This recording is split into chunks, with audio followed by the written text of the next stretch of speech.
অসমৰ জনপ্ৰিয় কণ্ঠশিল্পী আচাৰ্য বৰপাত্ৰৰ ভয়ংকৰ এই দুঃখবৰটো আপোনালোকে পালেনে?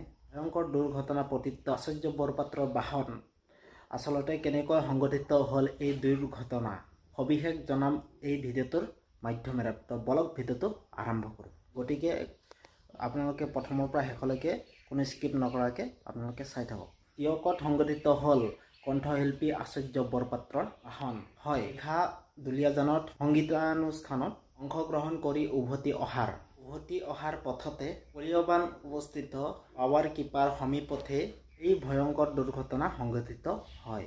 আৰু জানিবলৈ পোৱা মতে অসমৰ জনপ্ৰিয় কণ্ঠশিল্পী আচাৰ্য বৰপাত্ৰৰ বাহনখন তেওঁৰ বাদ্যযন্ত্ৰী কেইজনমান আছিল আৰু ভয়ংকৰভাৱে এই বাহনখন দুৰ্ঘটনাত গ্ৰস্ত হৈছে আৰু আহত হৈছে বাদ্যযন্ত্ৰীসকল। গতিকে ভগৱানৰ ওচৰত প্ৰাৰ্থনা কৰিব তেওঁলোকে অতি সোনকালে সুস্থ হৈ উঠে।